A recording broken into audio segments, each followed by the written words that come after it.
quién recibías órdenes antes de saber que el Alaska era quien realmente daba las órdenes? Comencé a trabajar directamente bajo las órdenes de Alaska, o al menos eso era lo que me decían. Las misiones llegaban a través del hombre que me reclutó, pero así era antes, solo que ahora decían, vas a hacer esto o aquello por órdenes del patrón, el Alaska. Te hablo de ejecuciones, entregas, todo lo que tú puedes imaginar que se hace dentro del sello del Z3, pero yo nunca lo veía, solo me tocaba obedecer. Háblame sobre la guerra de los Zetas contra el cártel del Golfo. Todo empezó en el 2011. Recuerdo que las cosas se pusieron tensas. La guerra entre ambos cárteles se puso más sangrienta. Te lo describo de esta manera. Tamaulipas era un campo de batalla. Todos los días era el mismo panorama. Ejecuciones, levantones, balaceras. La gente ya no salía de sus casas. ¿Tú crees que entonces el Alaska era un títere? Y si es así, ¿de quién? ¿Del gobierno? Quien realmente controlaba todo eran personas con mucho poder, gente del gobierno, gente que jamás aparecería en las noticias y menos serían arrestados después. Pues de esa noche yo empecé a ver todo diferente. Cada orden que recibíamos, cada operativo y cada ejecución, todo tenía un propósito más allá del narcotráfico. No se trataba solo de mover droga o controlar el territorio, se trataba de mantener un juego donde los Zetas eran las piezas negras y el Estado eran las piezas blancas, pero ambos jugaban para el mismo bando.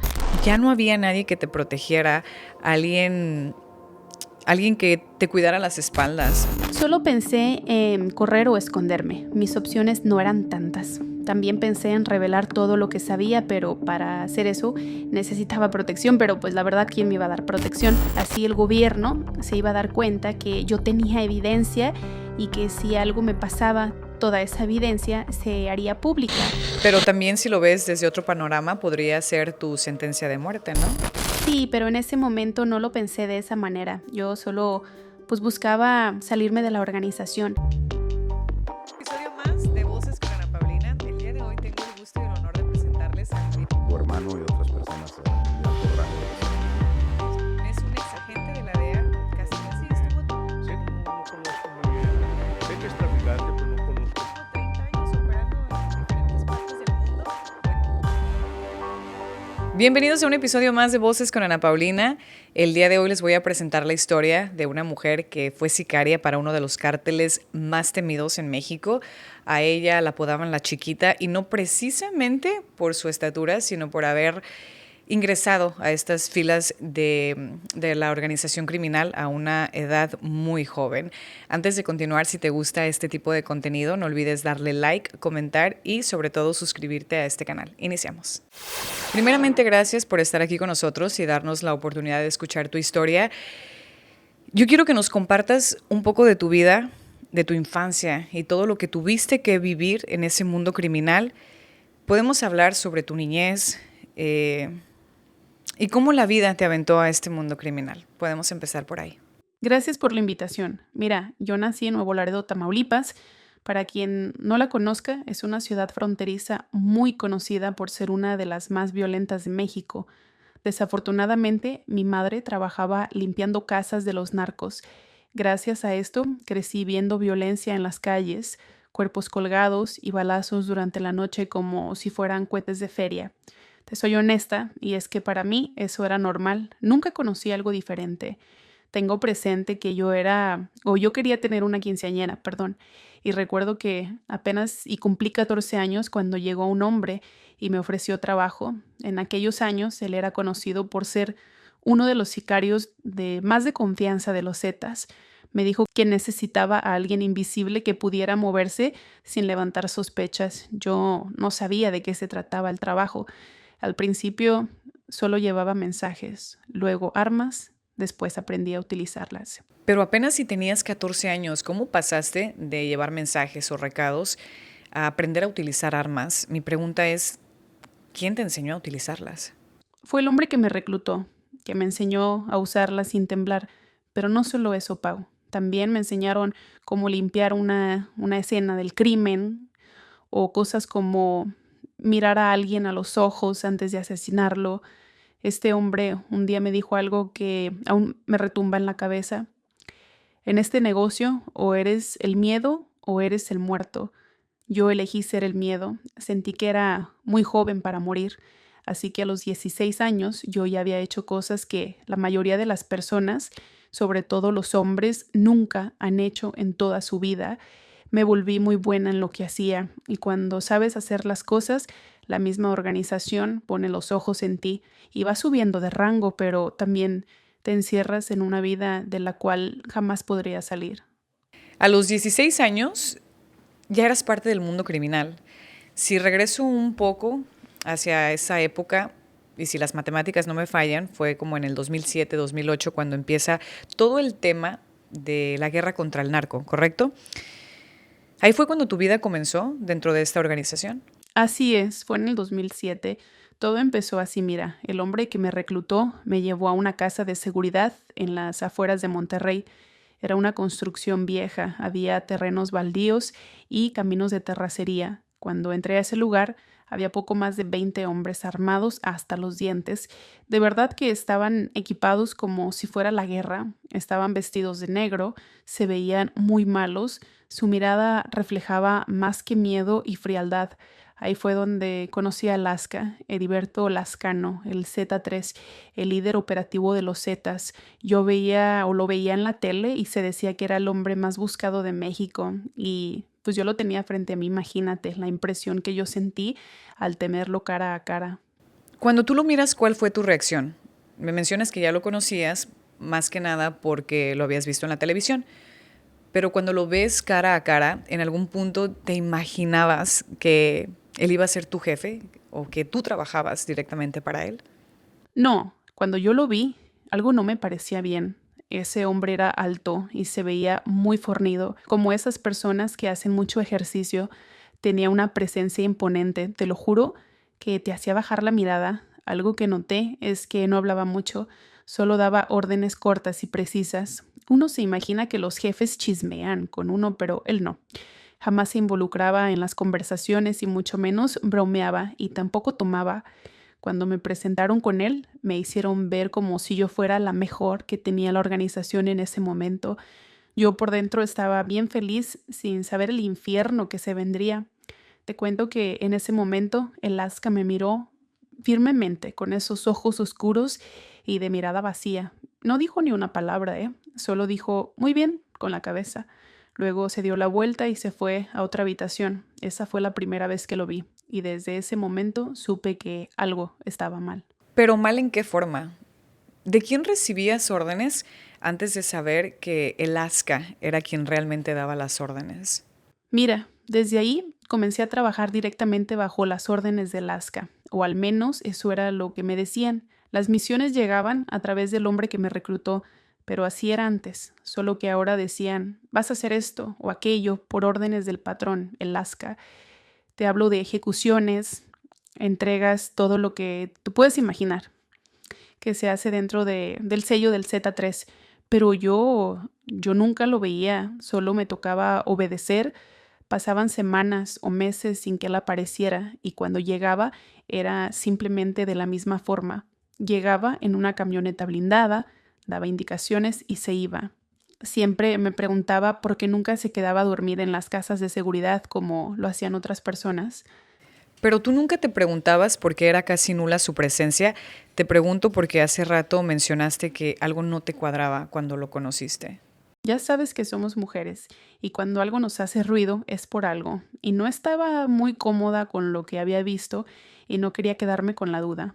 Un día tuvimos una ejecución. Esto fue en el área de Reynosa y le pregunté a mi recluta por qué Lasca nunca estaba. Y lo único que me contestó fue que el Lasca era muy importante y no podía estar por mucho tiempo en un lugar porque pues si lo agarraban se caía toda la organización. Pero ¿quién daba las órdenes de lo que se debía de hacer? ¿Nunca te diste cuenta? Sí, le pregunté y me dijo algo que no sé si me lo dijo para que yo dejara de preguntar o si realmente era verdad. Me dijo que Alaska era solo un hombre, un rostro, pero que quien mandaba en realidad, pues a ellos nunca los iba a ver. Ahí entendí que no podía seguir haciendo preguntas. Claro, que pues, se me quedaba la semilla plantada En ese momento no dije nada, pero sí pensaba en todo, lo malo que podía pasar y yo decía, pues bueno, como quiera, tengo que saber la verdad. Luego me di cuenta que el Alaska era solo una máscara, no era el jefe como siempre nos hacían pensar. ¿A qué te refieres a que era solo una máscara? ¿Quieres decir que esta persona nunca existió o que alguien más tenía el poder de la organización y solo lo utilizaban a él como fachada? ¿A eso te refieres cuando mencionas que solamente era una máscara? Había algo más oscuro, Pau. Los meses pasaban, yo no preguntaba, solo obedecía órdenes. Pero algo de mí había despertado. Ya ponía más atención a las conversaciones y veía todo lo que pasaba a mi alrededor.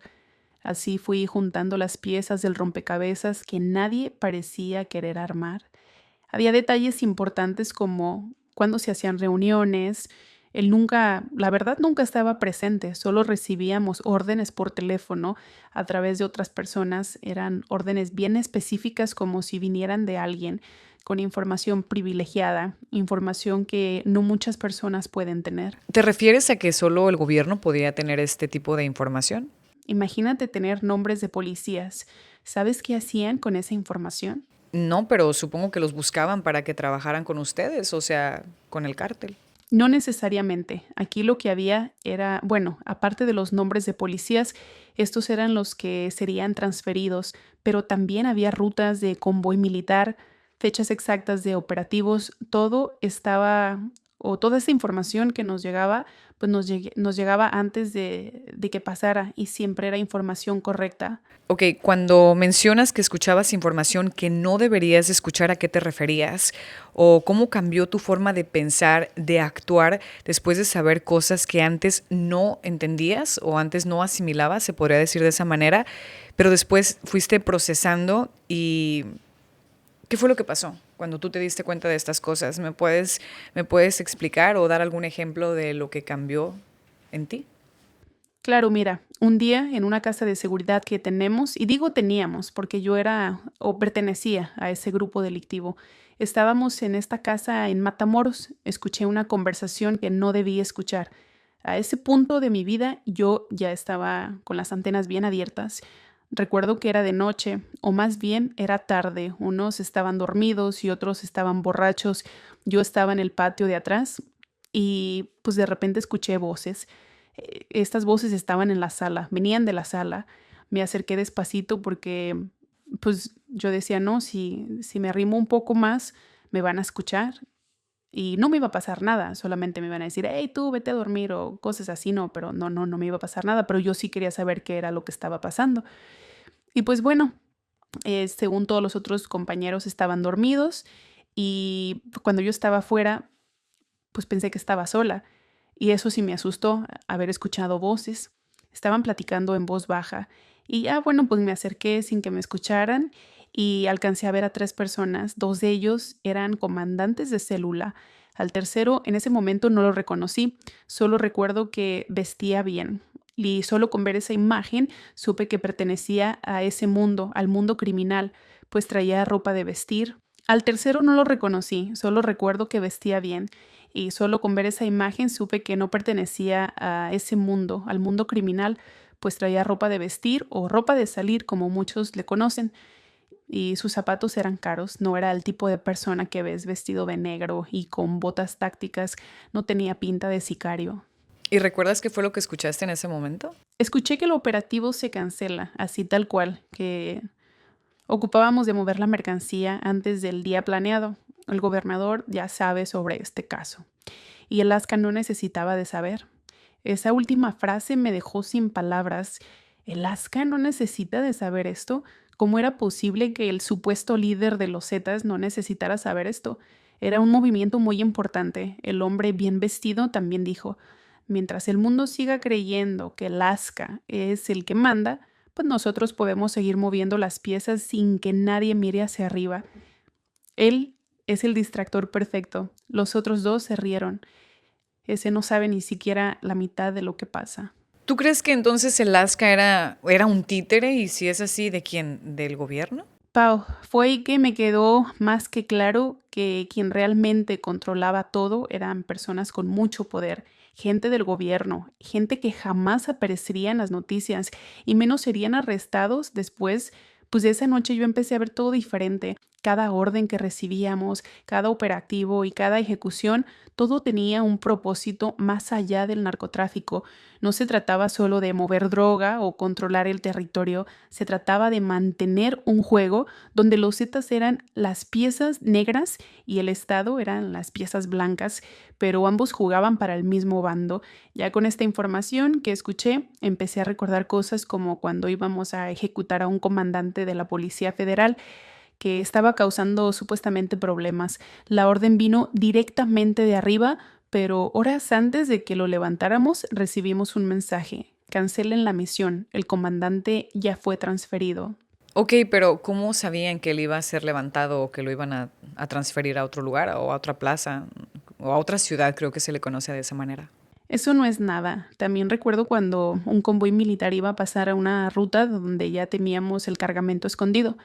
No sé cómo, pero de alguna forma el convoy cambió la ruta en el último momento sin explicación o sin aviso público.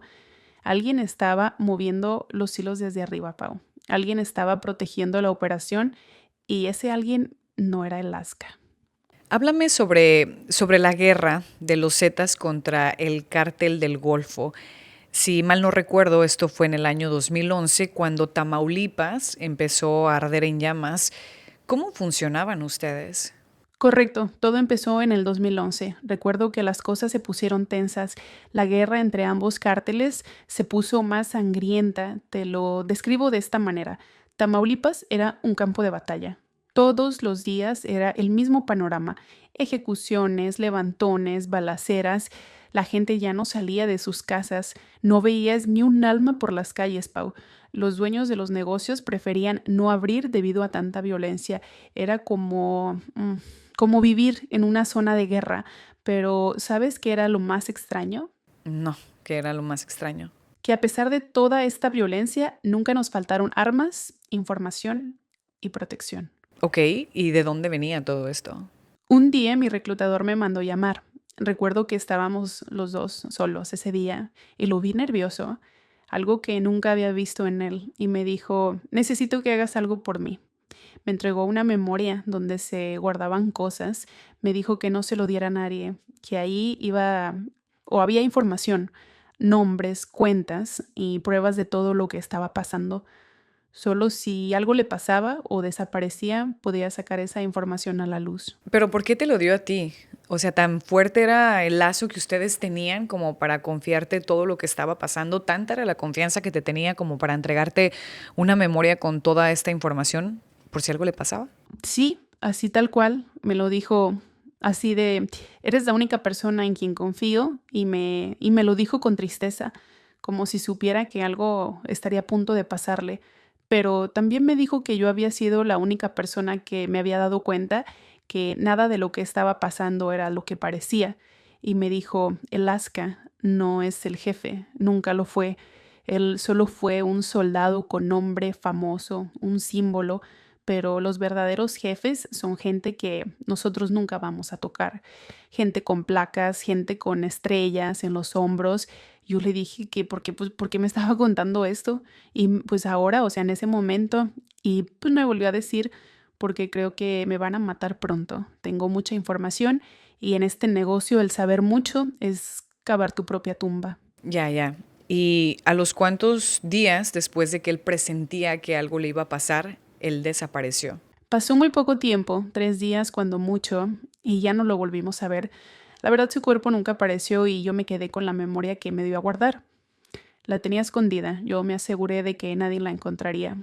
Después de que él desaparece, la verdad sí me dio muchísima rabia el saber que por muchos años yo había arriesgado mi vida, Pau, matando, manchándome las manos de sangre, protegiendo a un grupo de militares y políticos corruptos que jamás pisarían una cárcel. Me quedé en la organización porque no temía a dónde ir, pero empecé a medir mis pasos y tenía cuidado con cada movimiento. Ya no solo cumplía órdenes, también las cuestionaba en silencio.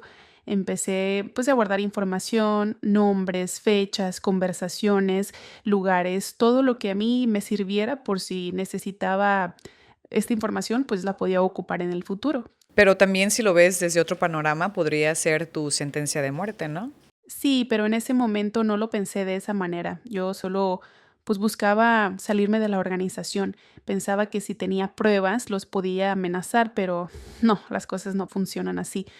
Total que todo explotó. La muerte de Heriberto Lascano fue el 7 de octubre del 2012, cuando el gobierno anunció su muerte. Recuerdo que dijeron que había sido abatido en Coahuila, dijeron que había sido un enfrentamiento con la Marina y que murió en el tiroteo. Cuando escuché la noticia, pues no lo podía creer. Algo no me cuadraba. El Lasca muerto, así de fácil, y en un pueblo pequeño, no tenía sentido nada de lo que decían las noticias. Y no había forma de que te contactaras con alguien dentro de la organización, pues para verificar que lo que se estaba diciendo fuese verdad. Sí, en cuanto todo se dio a conocer, yo hice un par de llamadas, pero nadie sabía nada, o al menos eso decían. Todos estaban en shock, según. Pero lo que pasó después fue lo más extraño. Y no sé si lo recuerdas, pero el cuerpo de Lasca desapareció. Un grupo armado entró, amenazó a los empleados y se lo llevaron sin dejar rastro. Fue el mismo gobierno los que dijeron que habían sido los Zetas que se llevaron a su líder para darle un entierro digno, pero yo sabía la verdad. Ese cuerpo no era de Lasca. Pero ¿qué te hace pensar que ese cuerpo no era de él? O sea, que no era él a quien habían asesinado. ¿Tú lo viste o qué te hace pensar o por qué crees tú que hayan mentido con su identidad? Había muchas cosas. Podría pensar que al menos no era el único Lasca que existía. Las órdenes seguían llegando, las operaciones seguían ejecutándose como si nada hubiera pasado. Aquí me pasó por la cabeza la pregunta de cómo era posible que la organización siguiera operando de la misma manera después de la muerte de nuestro jefe. Porque nunca había sido el líder. Con eso pues respondo a tu pregunta sobre por qué pensaba que no era él realmente. Déjame te cuento algo más. Un día estábamos en otra casa de seguridad en otro punto de la República. Uno de los comandantes más viejos se emborrachó.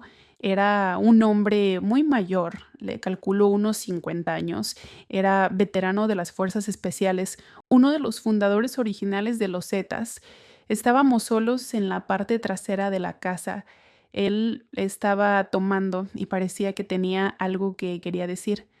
De esas veces que quieres hablar y no sabes con quién. De repente me agarra del hombro y me dice, ¿sabes cuántos Lasca no han habido? Yo levanté la mirada y le dije, ¿qué? Él solo se rió discretamente y agachó la cabeza. Yo le dije, no sé de qué me hablas. ¿Sabes? Aquí entra una duda que quizá tú me ayudes a resolver. Se sabía, ¿no?, que Lasca existió, hay noticias y también hay imágenes sobre él. Siendo honestos, pues esa información no se podría falsificar o no podrías crear un personaje de élite, ya que él era un soldado y pues había personas que constataron el haberlo conocido dentro de las Fuerzas Armadas. ¿Me explico? Simplificando mi pregunta, fuese imposible que se hubiera creado un personaje, ¿no crees? Eso mismo le pregunté yo al comandante, le dije lo mismo que acabas de mencionar, y Heriberto Lascano, quien era entonces, y ¿sabes qué me contestó? El primero sí existió, era un soldado muy leal, pero a él lo mataron hace años, no recuerdo si mencionó en el 2008 o en el 2009, pero los jefes necesitaban mantener ese nombre porque era ese nombre lo que mantenía la estructura. Entonces pusieron a otro y luego a otro, no sé cuántos han sido, 3, 4 o 5, pero lo más curioso es que todos se parecían, todos entrenados para hablar poco y obedecer, todos desechables. Y yo le pregunté, entonces, ¿el que mataron en Coahuila no era el verdadero? Y me dijo, no sé si era el verdadero, solo sé que nunca hubo un verdadero Lasca, siempre fueron varios. Dependiendo de dónde se necesitara, aparecía uno. Por eso nadie lo veía, mucho menos asistía a reuniones importantes porque no era una persona, solo era un personaje. Ok, ¿y quién decidía sobre su identidad o quién lo ponía al frente? Los mismos que siempre han mandado, los que están arriba de la organización, militares, políticos, empresarios, todos ellos están metidos en esto hasta el cuello Quiero dejarte esto claro. Los Zetas nunca fueron un cártel independiente, solo fuimos una herramienta para controlar territorios, limpiar competencia, mantener el flujo de dinero y cuando ya no les servíamos, nos desechaban. Ese hombre murió 2 semanas después, murió en un enfrentamiento con el ejército. Si te soy honesta, yo creo que fueron sus mismos compañeros quienes le quitaron la vida. Sabía mucha información y no les convenía que siguiera vivo. Ahí fue cuando yo podría ser, o yo dije, yo puedo ser la próxima. Soy el blanco perfecto. Empecé a planear mi salida. No podía desaparecer. Si desaparecía, me iban a buscar. Si me encontraban, claro que me iban a matar. Así que decidí seguir jugando el juego de supervivencia. Un poco más, dije, bueno, pues vamos a alargar esto, ¿no? Ahora, pues guardaba documentación, es decir, documentaba cada misión, cada orden, tomaba fotografías y hasta me expuse grabando conversaciones. Podía ser mi seguro de vida o sentencia de muerte, como tú lo dijiste. ¿Y qué pasó después? ¿Nadie sospechaba de ti? Las cosas que mencionas que hacías, ¿las hacías con cuidado, con cautela? ¿O de quién te escondías realmente? Pues mira, las únicas 2 personas que me confiaron información se murieron. Ellos solo sabían que yo sabía toda la verdad. Para los demás era una simple sicaria que obedecía órdenes, así que no tenía los ojos de nadie puestos encima de mí, por así decirlo. Sí se puso feo, sobre todo en el 2012, que la guerra interna en los Zetas, no sé si te acuerdes, ya se había vuelto insostenible. Había traiciones por todos lados, células completas desaparecieron de la noche a la mañana. Algunos decían que era el mismo gobierno quien estaba limpiando y por otro lado se escuchaba que eran facciones internas peleándose por el poder. Pero en mi cabeza sabía que lo único que estaban haciendo era eliminar testigos. Todos los que habían estado cerca de Alaska, cualquiera que tuviera información que los pusiera en peligro, uno a uno iban cayendo y yo sabía que pronto podría ser la próxima. ¿En qué momento te diste cuenta que te estaban vigilando o que tenían puestos los ojos en ti? Fue porque noté que una camioneta siempre me estaba siguiendo o casualmente aparecía cerca de donde yo estaba. Incluso sentía las miradas que me cuidaban, pero de personas que trabajaban dentro de la organización. Pero también tenía gente del gobierno vigilando mis pasos. Una noche, un contacto, recuerdo muy bien, que me habla y me dice que mi nombre está en una lista. Eso significaba que eran personas que ya no le servían. Me asusté y mi primera reacción fue preguntar quién había hecho esa lista. Y me dijo que no sabía, pero que yo era un riesgo y solo tenía un par de horas para desaparecer. Cuando tú escuchas esto que te dijeron, ¿cuáles eran tus opciones en ese momento? ¿Qué pensabas hacer con esa información? ¿Ya no había nadie que te protegiera? ¿Alguien que te cuidara las espaldas? Porque pues ya habían asesinado a la única persona en la que tú confiabas, así que estabas prácticamente sola, ¿no? Solo pensé en correr o esconderme. Mis opciones no eran tantas. También pensé en revelar todo lo que sabía, pero para hacer eso necesitaba protección, pero pues la verdad, ¿quién me iba a dar protección? No tenía nada que sirviera en ese momento y, ¿qué crees? Me acordé de la información que mi reclutador me había dado. ¿Recuerdas de la memoria con la información? Bueno, pensé en revelar un poco nada más de lo que había.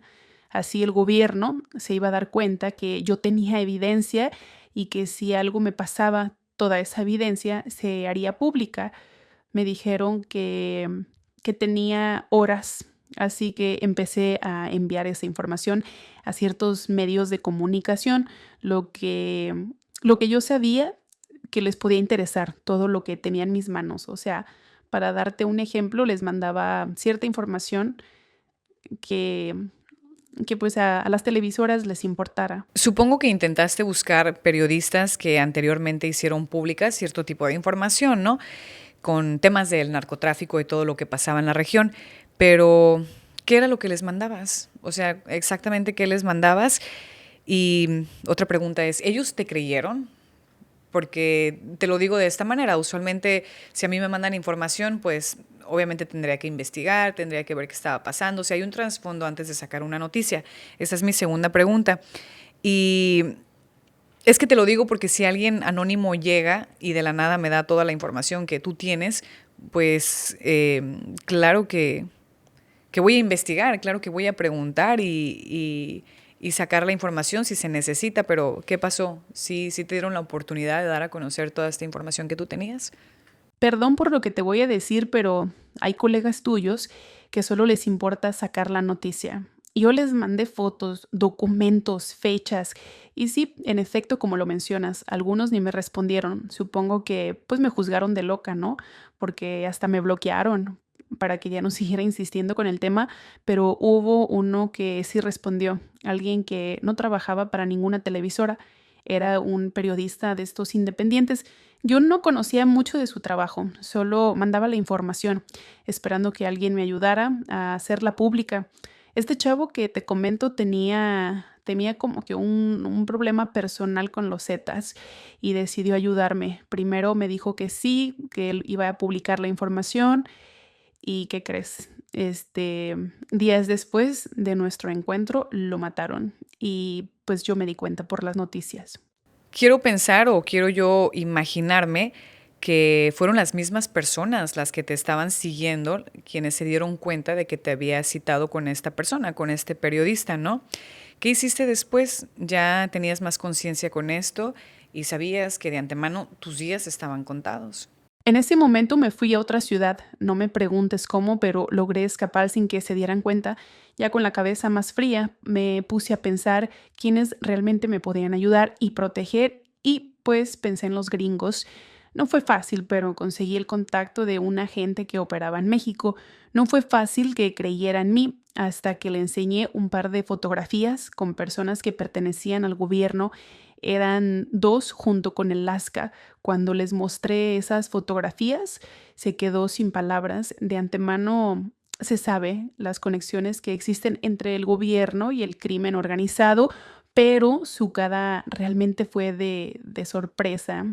Fue algo como que, no sé, fue una sorpresa que sí se esperaba, pero no quería esperarse. ¿Y solo se basó en esa fotografía que tú tenías? O sea, la fotografía que le entregaste no te pidió más pruebas para poder iniciar una investigación. Seamos honestos, una fotografía pues no dice mucho que digamos. Claro que sí, mira, me preguntó qué más información yo tenía. Le dije que tenía la suficiente información como para que él se llevara una condecoración importante. Y ya le dije que sí, que yo le podía dar todo lo que tenía, pero que quería protección. Y era lo único que yo quería a cambio. Me dijo que le diera tiempo pues para poderle dar esta bomba a sus superiores. Le dije que no le podía dar más de 15 días, ya que mi vida estaba en peligro. ¿Y si te volvió a contactar de nuevo después de que tú le pediste ayuda y esos 15 días de plazo para poderle dar toda la información? Sí, y me pidió toda la información que yo tenía. Dijo que a cambio pues me iba a dar protección y una nueva identidad, pero ahora venían sus condiciones. Querían que yo testificara en un juicio contra miembros del gobierno mexicano. ¿Acepto? Yo, pues sí, o sea, acepté porque yo quería que se dijera la verdad sobre el verdadero jefe. Vuelvo y lo repito, Ana Pau. Si era él el jefe, entre comillas, pero había alguien arriba de él y era el gobierno. Fueron ellos mismos los que entrenaban a los Zetas y los que desataron una guerra sangrienta en el país. Me pasé un par de años escondida preparando mi testimonio, por así decirlo.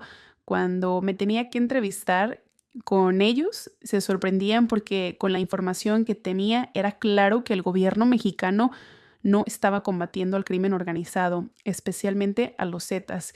Más bien estaban trabajando de la mano. Ok, es muchísima información. Vamos a hablar sobre el juicio. Platícame sobre tu juicio, a dónde tenías que ir, qué tenías que testificar, qué pasó en ese momento. Pau, nunca se llevó a cabo. No sé qué pasó, ya estaba todo listo con fecha y hora y de la nada, ¿qué crees? Se canceló. Sin aviso previo, solo me dijeron que no eran pruebas suficientes para abrir un caso. Yo dije, ¿qué? O sea, tienes nombres de personas del ejército mexicano, servidores públicos, fotos, información sobre reuniones y golpes dados y pues me dicen que no, que eso no era suficiente. Todavía me puse a pensar y dije, bueno, pues ¿y de la nómina? O sea, ahí en la nómina, ¿cómo van a justificar los nombres en las nóminas de los Zetas? Y sin más ni menos me dijeron que el caso estaba cerrado. Sentí como un balde de agua fría, como si los malos ganaran de nuevo. Fue la más grande desilusión porque pues me dijeron que no les importaba cuánta evidencia tuviera, que esas pruebas pues no eran suficientes. ¿Y qué pasó con tu nueva identidad? ¿Sí te la respetaron? Me dejaron en Estados Unidos con una nueva identidad, pero me dijeron que tenía que olvidarme de todo y empezar una vida nueva. Pero pues la verdad no pude. Todos los días recuerdo de alguna manera las caras de las personas a las que le quité la vida y me pregunto si realmente valió la pena todo lo que hice para proteger y cuidar de una persona durante años. Yo intenté rehacer mi vida, trabajé en muchos lugares en donde podía comunicarme pues con personas, hice amistades y traté de olvidar mi pasado. En pocas palabras, intenté ser normal, pero mi pasado pesaba y no me dejaba avanzar. A pesar de tener una historia inventada, no logré tener paz. Yo sabía que tenía que buscar la forma de, pues, hacerle saber al mundo la realidad de las cosas. ¿Tienes pesadillas? ¿Te atormenta tu pasado y todo lo que viviste? Sí, en un tiempo me dieron medicamento porque según tenía estrés postraumático. Imagínate recordar los cuerpos que me tocó ver, personas descuartizadas, el olor a sangre, todas esas cosas no me dejaban dormir. La oscuridad me persigue e intento evadir eso o esos pensamientos, pero no puedo. Me ha costado trabajo, la verdad, salir adelante. He preguntado en algunas ocasiones si mis invitados se arrepienten de las cosas que han hecho. Y no quiero dejar a un lado esta pregunta para ti. ¿Tú te arrepientes de todo lo vivido? Mira, Pau, yo me arrepiento de haber vivido ese infierno. Me daba tristeza todo lo que mi mamá tenía que hacer para sacarme adelante. Creo que no te platiqué sobre mi papá, pero él nos abandonó. Eso me dijeron, ya cuando yo estaba más adentrada al mundo criminal, que pues yo quise investigar sobre él y me dijeron que lo habían levantado por una deuda. Me arrepiento de esa vida porque me quitó mi infancia y ahora vivo con otra identidad, con fantasmas que me persiguen. Sí, soy afortunada al estar viva, pero desafortunada por haber quitado la vida a tantas personas. Ok, algo que me llama la atención sobre tu historia es que sabemos que los Zetas pues estaban equipados por soldados de élite. Gente con preparación de alto nivel y tú solo eras una niña a quien la utilizaban, se podría decir de esta manera, de mandadera. ¿En qué momento decidieron que tú pertenecieras a esta organización sin cumplir los requisitos que ellos tenían para ser parte del cártel, considerado en aquellos años como uno de los más letales? Los Zetas reclutaban principalmente a exmilitares de élite, incluyendo miembros de la Fuerza Aérea Mexicana, la Armada de México y grupos especiales. Esto lo hacían para formar su brazo armado original. Luego expandieron sus filas reclutando a policías federales, miembros de otros cárteles y personas con formación militar en Estados Unidos. Pero siento que lo que a mí me ayudó, se podría decir así, es que yo básicamente estaba sola. Hablo de cuando cumplí la mayoría de edad. Ellos sabían que pues si algo me pasaba o moría en un atentado, nadie me iba a llorar. Creo que va por ahí. ¿Qué esperas? ¿Qué esperas tú de esta entrevista? Que los padres pongan más atención a sus hijos, Pau, y que los hijos no se dejen comprar. Si les gustan las armas y la adrenalina, busquen la manera de hacer crecer su potencial en otros lugares, enlistarse al ejército o a la policía, o no sé, algo diferente. Ok, al inicio del podcast mencionaste que hay personas del gobierno involucradas en el narcotráfico. ¿Por qué crees que si ellos decidieron estar allá adentro y hacer el bien para su país, terminen trabajando para algún cártel o alguna organización criminal? Por dinero, Pau. El dinero a veces compra la dignidad de las personas. Todos tenemos un precio y a veces preferimos hacerlo para sacar adelante a nuestra familia. Muchas veces después de que me vine acá, pues yo busqué la forma de empezar de nuevo con mi vida. Busqué trabajo, trabajé, pero no me gustaba. Yo había crecido en un ambiente diferente y hacer las cosas bien me costaba muchísimo trabajo. Creo que ya no tengo más preguntas para ti. Ya confirmaste que nadie te quiso ayudar con la información que tenías, que hubo quien sí creyó en ti, pero tuvieron que cerrar el expediente. Básicamente nos platicaste un poquito de todo, o diría yo bien, todo nos platicaste. Solo me queda decirte muchísimas gracias por compartir tu historia con nosotros. Gracias a ti, Pau. Espero que más personas se animen a contar sus vivencias para que se logre entender el punto de revelar cierta información. Gracias. Y bueno, es momento de despedirme.